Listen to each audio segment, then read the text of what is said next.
Bom dia, pessoal. Hoje, dia 29 de julho de 2024, uma segunda-feira chuvosa aqui em Guarapuava, mas tá uma delícia o clima aqui, bem úmido, assim, tá uma benção. Espero que estejam todos bem e que tenham uma boa semana. Hoje nós vamos falar mais um pouquinho, e de forma bem breve, a respeito da Bíblia como manual de bom funcionamento. Quando você compra um eletrodoméstico, você vai olhar na etiqueta dele, depois vai olhar no manual de instruções e você dificilmente liga um aparelho 110 numa tomada 220. Quando você liga, queima.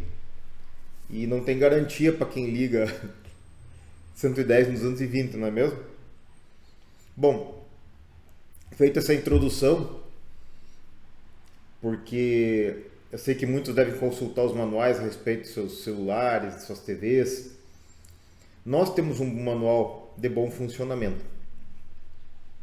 E a Bíblia é um manual de bom funcionamento para a nossa saúde, para a nossa salvação, para nossas finanças, para o nosso casamento, para os nossos filhos, para tudo que a gente for fazer.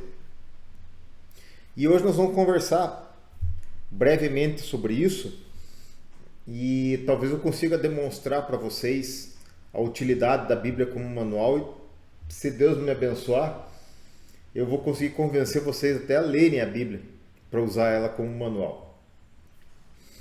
Primeira coisa que eu quero explicar é o seguinte: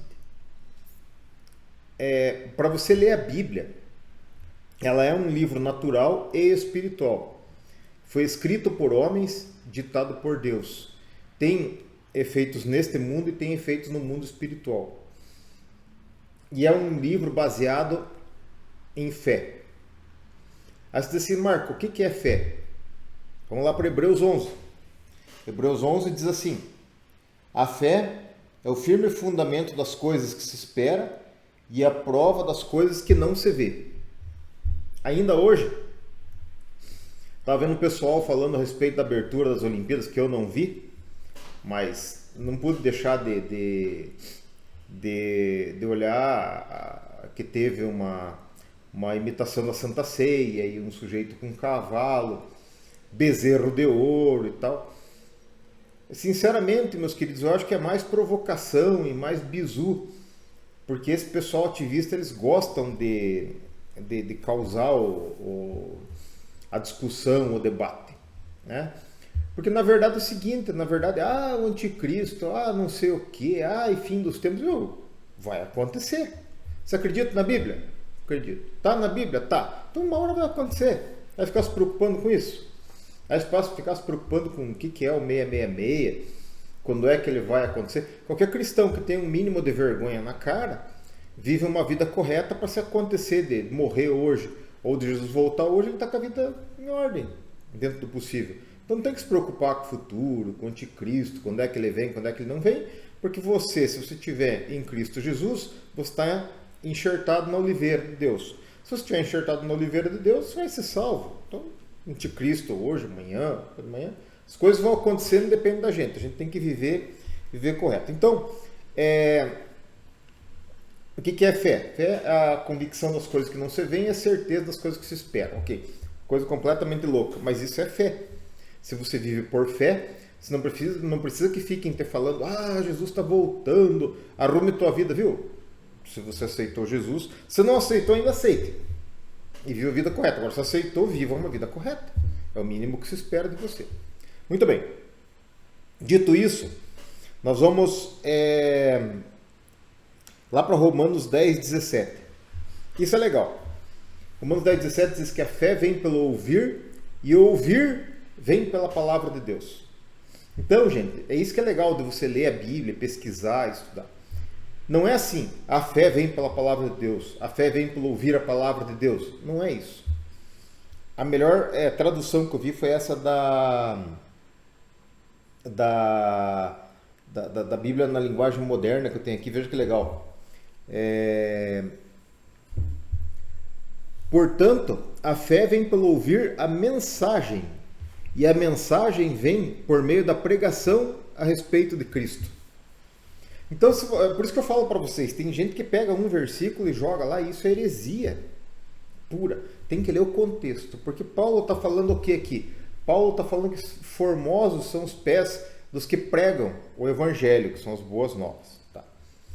Aí ele diz assim, que a fé vem pelo ouvir, e o ouvir vem pela palavra de Deus. Ok, então não é ouvir a palavra de Deus, que em suma até faz sentido, né? Mas ele está falando aqui de quem ouve a pregação, quem ouve a pregação da palavra de Deus. Aí a fé vem pelo ouvir, e ouvir vem pela palavra de Deus. Então, mas você ouve o quê? Você ouve a palavra de Deus? Normalmente você lê a palavra de Deus, né? Mas se você quiser ouvir a palavra de Deus, tem bastante gente falando da palavra de Deus. Agora, quando você anuncia a palavra de Deus, aí sim, aí a fé vem pelo ouvir, agora eu ouço. Eu estou ouvindo o quê? Estou ouvindo o Evangelho. Como que eu estou ouvindo o Evangelho? Pela pregação da palavra de Deus. Ele está ensinando a pregar. Ok? Então aí nasce a fé. Alguém prega, eu ouço e isso me impulsiona. Bom, se a fé vem pelo ouvir pela palavra de Deus, você está ouvindo alguma coisa a respeito da palavra de Deus hoje, que isso aguça sua fé, e você vai ler na Bíblia daí para você aprender. Tá? Isso vai ter mais fé. Ok, aprendemos o que é fé e que a fé vem pela palavra de Deus. Eu quero falar um pouquinho a respeito de um negócio que me impactou bastante no início da minha conversão. Eu sempre fui um cara muito curioso. Veja que legal isso aqui. É um exemplo bem prático e simples, e ele está lá. Então, eu estava dando uma pesquisadinha só para lembrar das datas, porque eu não sou muito bom de datas. Mas a Terra, ela é redonda. Está provado que é um globo e pronto. Tá? Quem falar para vocês que é plana, o cara é louco hoje em dia. Já foi muito comprovado isso, e até quem viu a Terra, as imagens que tem ela do espaço, ela é circular. Pronto. Bom, quem falou nisso, porque sempre a noção da Terra é que a Terra era plana, né? Mas Aristóteles e Pitágoras já tinham essa ideia por princípios matemáticos, mais ou menos em 330 a.C. Estão ligados? 330 a.C. Quando você pega o a.C., você vai aumentando para baixo, né? Lá na Grécia eles tinham essa ideia já. E Nicolau Copérnico, lá perto de 1400, 1500, também defendia isso aí. Ele tinha uma teoria legal, a teoria heliocêntrica. Tá bom. Então, em 300 a.C. existia uma teoria, certo? Na Grécia. E lá por 1400, 1500 ficou comprovado que a Terra é redonda. Ok. Só que Isaías, que era um profeta de Deus, escreveu o livro dele mais ou menos 745 a.C. Estão ligados? Então, 1500 depois de Cristo, o pessoal chegou a essa conclusão. 330 a.C., os gregos estavam chegando a essa conclusão. Nós estamos falando de 745 a.C., muito antes, né? Ali cerca de 400 e tantos anos antes, tá?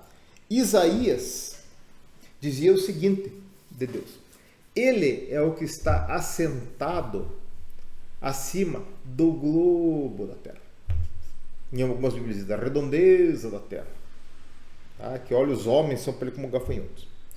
Minha gente, então, percebam a fé pelo ouvir e ouvir a palavra de Deus. Se alguém desse bola para isso aqui, todo mundo, a partir de 745 a.C., não ia discutir mais se a Terra era plana ou era redonda, tá? Porque Deus falou na sua palavra que era redonda. Pronto, eu fiz redonda, eu fiz globo.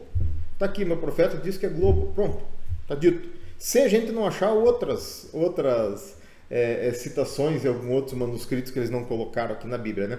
Mas deve ter alguma coisa nesse sentido. Mas vamos por aqui, tá? E o que eu quero dizer para vocês? Quero dizer o seguinte, percebam. Em Romanos 8, 28, e isso aqui é para a sua semana, para abençoar a sua vida, diz assim, que tudo contribui para o bem dos que amam a Deus, dos que são chamados pelo seu decreto. Se você está ouvindo esse vídeo, se você aceitou Jesus um dia, você foi chamado pelo decreto de Deus. Pode ficar tranquilo com isso.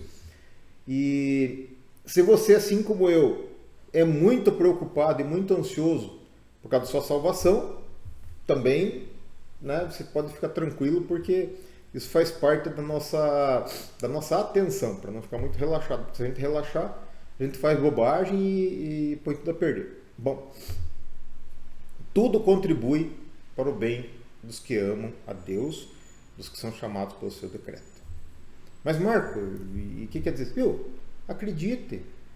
Acredite. Eu não sei se você está vivendo muito bem, tem uma palavra de gratidão hoje, se você está com algum problema, mas o que eu quero dizer é assim, que não interessa se é doença, se é problema familiar, se é problema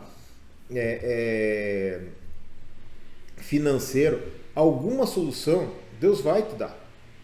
Vá trabalhar, vá estudar e principalmente ore. Continue orando, não pare de orar. Tá? Seja como aquela mulher chata da Bíblia que ficava batendo na porta do juiz. Continue insistindo. Chegue para Deus toda hora. Deus, não está legal esse negócio aqui, está me importunando, por favor, me ajude. Me ajude, Deus. Eu sei que o Senhor está vendo que estou aqui, mas não pare de orar. Não pare de orar, porque tudo contribui para o bem dos que amam a Deus. E se isso está escrito, acredite. Tá? Isso que eu te passei aqui, esse resuminho, é para ver como a Bíblia é um manual de bom funcionamento para as nossas vidas e como a gente deve crer na palavra de Deus e como a gente deve exercitar isso todos os dias. Tá? Seja para agradecimento, seja para petições, seja para lutar nossas batalhas. Não deixe nada sem conversar com Deus. Tá bom? É por aí.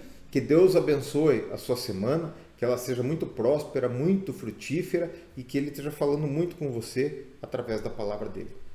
É por aí.